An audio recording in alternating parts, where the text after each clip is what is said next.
હું શહેરમાંથી ગામડે આવી હતી, પણ મને શું ખબર હતી કે ગામની આ શાંત હવામાં મારા જીવનનું સૌથી મોટું તોફાન છુપાયેલું છે.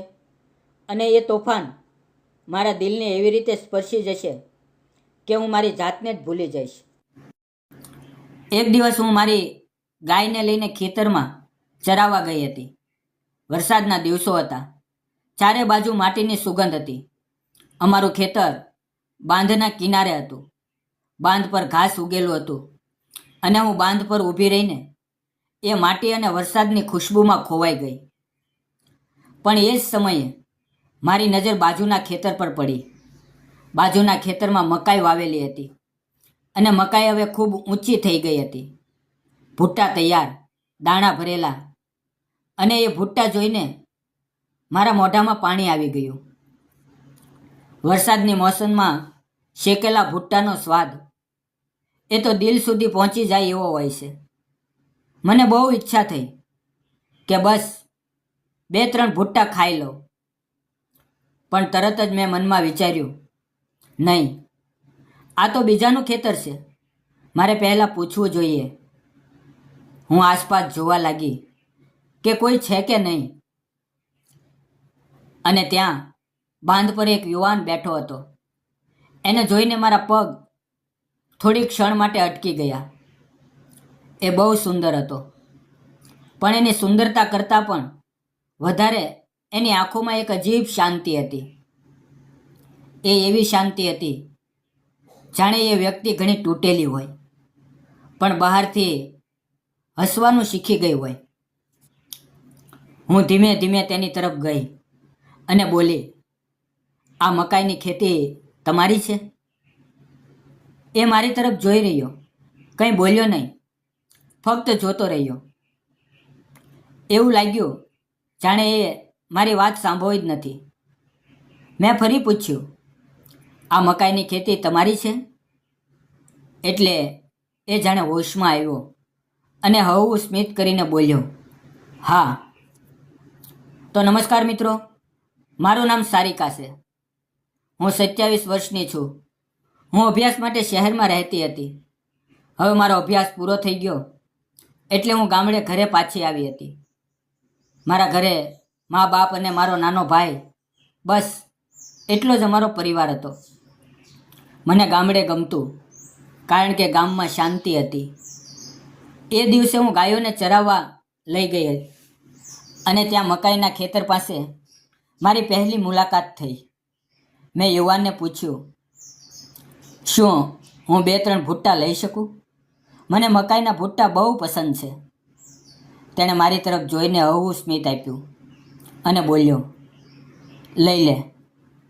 હું મકાઈના ખેતરમાં ગઈ, 2-3 ભૂટ્ટા તોડી લીધા અને મારી ઓઢણીમાં રાખી લીધા અને મેં કહ્યું, થેન્ક યુ. એ હસીને બોલ્યો, થેન્ક યુ કેમ કહો છો? અમે ખેડૂત છીએ. 2-3 ભૂટ્ટાથી અમને કંઈ ફરક નથી પડતો. ઉલટું કોઈના પેટમાં જાય એ જ અમારા માટે ખુશી છે. એની વાતમાં એક અલગ જ સાદગી હતી અને એ સાદગી મને બહુ ગમી ગઈ. પછી એ બોલ્યો, તું આ ભૂટ્ટા અહીંયા શેકીને ખાઈશ કે ઘરે લઈ જઈશ? મેં કહ્યું, અહીંયા જ ખાવા છે, પણ મારી પાસે માચીસ નથી. એ હસ્યો અને બોલ્યો, તું આંબલીના ઝાડ નીચે બેસ, હું સામાન લઈ આવું છું. થોડી વારમાં એ માચીસ, લીંબુ, મીઠું અને સૂકું લાકડું લઈને આવી ગયો. મેં ગાયને ઝાડ સાથે બાંધી. ગાય ઘાસ ખાવામાં વ્યસ્ત હતી અને અમે બંને આંબલીના ઝાડ નીચે બેઠા. એણે આગ લગાવી અને ભૂટ્ટા શેકવા લાગ્યો. હું તેની તરફ જોઈ રહી હતી. એ પણ મારી તરફ જોઈ રહ્યો હતો. એના ચહેરા પર સ્મિત હતું, પણ આંખોમાં એક અજાણી તકલીફ. ભૂટ્ટા શેકાયા. એણે લીંબુ ચોપડ્યું, મીઠું નાખ્યું અને ભૂટ્ટો મને આપ્યો. મેં ભૂટ્ટો લીધો, પણ એક ક્ષણમાં અમારી આંખોમાં હોય અને મને એવું લાગ્યું કે આ માણસ મારી જિંદગીમાં કોઈ કારણથી આવ્યો છે.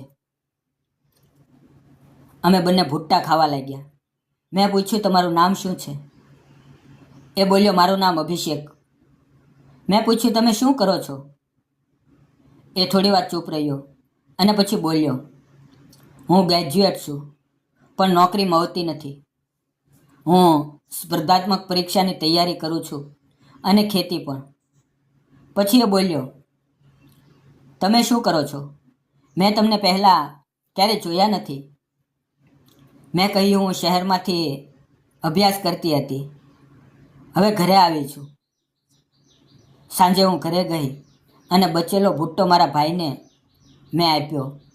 મારો ભાઈ ખુશ થઈ ગયો, પણ હું રાત્રે ઊંઘી શકી નહીં, કારણ કે આંખ બંધ કરતાં અભિષેકનો ચહેરો સામે આવતો, એનું સ્મિત અને એની આંખોમાંનું અજાણ્યું દુઃખ. પછી હું રોજ ગાયને ખેતરમાં લઈ જવા લાગી અને રોજ અભિષેક મળતો. અમે વચ્ચે વચ્ચે વાતો કરવા લાગ્યા. થોડા દિવસો પછી એક દિવસ હું બાંધ પર ગીત ગાઈ રહી હતી અને અચાનક મારી પાછળથી અવાજ આવ્યો, તમારો અવાજ બહુ સરસ છે. હું પાછળ ફરી તો અભિષેક હતો. હું શરમાઈ ગઈ.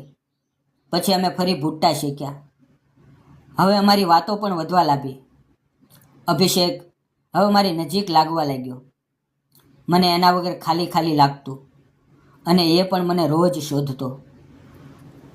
એક દિવસ ભૂટ્ટો કાઢતા મારા હાથને આગ લાગી. મેં આહ કહીને હાથ ખેંચી લીધો.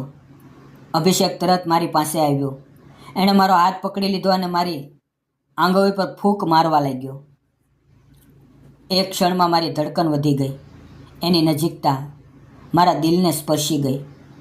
એ મારી આંખોમાં જોઈને બોલ્યો, સાનિકા, તું બહુ સુંદર છે અને મને તું બહુ ગમે છે. હું કંઈ બોલી નહીં, પણ મારી આંખોમાં બધું હતું. એ દિવસથી અમે એકબીજાને મળતા રહ્યા અને પ્રેમ વધતો ગયો. 2 મહિના પસાર થયા. અભિષેકે પરીક્ષા આપી અને એક દિવસે બહુ ખુશ હતો.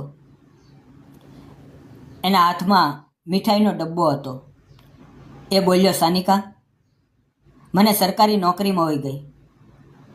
હું ખુશ થઈ ગઈ. એણે પેંડો કાઢ્યો અને પોતાના હાથથી મને ખવડાવ્યો. પણ મિત્રો, જિંદગી હંમેશા સરળ નથી હોતી અને પ્રેમનો રસ્તો પણ હંમેશા સીધો નથી હોતો. કોઈએ અમારા ઘરે કહી દીધું. મારા મા બાપે મને ખૂબ ઠપકો આપ્યો અને મને 1 અઠવાડિયા સુધી ખેતર જવા ન દીધી. હું અંદરથી તૂટી ગઈ. અભિષેક રોજ ખેતરમાં આવતો, મારી રાહ જોતો, પણ હું આવતી નહીં. પછી એક દિવસ અભિષેક મારા ઘરની નજીક આવ્યો અને તેણે મને દૂરથી જોઈ, પણ એ ઘરમાં આવ્યો નહીં. માત્ર દૂરથી જોઈને ચાલ્યો ગયો. અને એ દિવસ મને બહુ દુઃખ થયું. મને લાગ્યું, આ માણસ મારા વગર કેટલો એકલો થઈ ગયો હશે. થોડા દિવસ પછી અભિષેકે પોતાના મા બાપને વાત કરી અને કહ્યું, હું સાનિકા સાથે લગ્ન કરીશ. અભિષેક પોતાના માતા પિતા સાથે અમારા ઘરે આવ્યો. બંને પરિવાર પહેલેથી ઓળખતા હતા. અભિષેકના માતા પિતાએ કહ્યું, અમારો અભિષેક હવે સરકારી નોકરીમાં છે અને એમને તમારી દીકરી ગમે છે. અમે પણ તમારી દીકરી પસંદ કરીએ છીએ. મારા મા બાપે વિચાર્યું, અભિષેક સારો છોકરો, નોકરી પણ મળી ગઈ, સ્વભાવ પણ સારો, એટલે તેઓએ હા કહી દીધી. લગ્ન નક્કી થઈ ગયા. ઘરમાં ખુશી છવાઈ ગઈ. હું પણ ખુશ હતી, પણ અંદર ક્યાંક એક અજીબ ગભરાહટ હતો, કારણ કે અભિષેક હજુ પણ કંઈક છુપાવતો હતો. લગ્નના 2 દિવસ પહેલાં હું ખેતરમાં એકલી ગઈ ગાયને ઘાસ ખવડાવવા, અને ત્યાં અભિષેક બેઠો હતો. પણ આ વખતે એ ખુશ નહોતો. એની આંખોમાં આંસુ હતા. હું ગભરાઈ ગઈ. મેં પૂછ્યું, અભિષેક, શું થયું? તમે રડી રહ્યા છો? એ થોડીવાર ચૂપ રહ્યો અને પછી બોલ્યો, સાનિકા, લગ્ન પહેલાં હું તને એક વાત કહેવા માંગુ છું. જો હું આ વાત ન કહું તો હું ક્યારેય ખુશ રહી શકીશ નહીં. મારા દિલની ધડકન વધી ગઈ. મેં કહ્યું, કઈ વાત? અભિષેકે કહ્યું, સાનિકા, હું તને પ્રેમ કરું છું, પણ મારા જીવનમાં પહેલેથી એક દુઃખ છે. મારી પહેલી મંગેતર લગ્નના 1 મહિના પહેલાં અકસ્માતમાં મરી ગઈ હતી. આ સાંભળતા જ મારા શરીરમાં જાણે વીજળી દોડી ગઈ. મારા પગ કાંપવા લાગ્યા. મારી આંખો ભરાઈ ગઈ. એ બોલતો રહ્યો, એ દિવસથી હું જીવતો તો છું, પણ અંદરથી મરી ગયો છું. હું લોકોને હસતો દેખાવ છું, પણ રાત્રે ઊંઘ નથી આવતી. મને લાગતું હતું કે હવે હું ક્યારેય કોઈને પ્રેમ નહીં કરી શકું. એણે મારી તરફ જોયું અને આંખોમાં આંસુ સાથે કહ્યું, પણ જ્યારે તું પહેલી વાર ભૂટ્ટો લેવા આવી અને મારી સામે ઊભી રહી, ત્યારે મને લાગ્યું કે ભગવાને મને બીજી વાર જીવવાની તક આપી છે. હું રડી પડી. મને સમજાયું કે એ માણસ મારી સાથે પ્રેમમાં હતો, પણ અંદરથી તૂટેલો પણ હતો. અભિષેક બોલ્યો, સાનિકા, મેં તને બધું કહી દીધું. હવે નિર્ણય તારો. જો તને લાગે કે તને ખુશ નહીં રાખી શકું, તો તું ના કહી દે. હું ક્યારેય તને દોષ નહીં આપું. મિત્રો, એ ક્ષણમાં મને લાગ્યું, પ્રેમ માત્ર ખુશી નહીં, પ્રેમ એટલે કોઈના દુઃખને પણ અપનાવવું. મેં અભિષેકનો હાથ પકડી લીધો અને કહ્યું, અભિષેક, તે જે ગુમાવ્યું એ દુઃખ હું સમજી શકું છું, પણ હવે તમારી જિંદગીમાં હું છું અને હું તમને ક્યારેય એકલા નથી છોડવાની. અભિષેકની આંખોમાંથી આંસુ વહી ગયા અને એણે મારા હાથને પોતાની છાતી સાથે લગાવી લીધો. લગ્ન થઈ ગયા, પણ મને ખબર હતી કે હું ફક્ત એક લગ્ન નથી કરી રહી. હું એક તૂટેલા માણસને ફરી જીવવાની આશા આપી રહી છું. લગ્ન પછીના દિવસો અભિષેક ખૂબ પ્રેમ કરતો. આજે પણ જ્યારે વરસાદ પડે, અમે ખેતરમાં જઈએ, આંબલીના ઝાડ નીચે બેસીએ, મકાઈના ભૂટા શેકીએ, લીંબુ, મીઠું અને સાથે જૂના દિવસોની યાદ. મિત્રો, પરિસ્થિતિ ક્યારેય સંપૂર્ણ નથી હોતી, પણ જો દિલથી વિશ્વાસ હોય તો જિંદગી ફરીથી સુંદર બની જાય છે.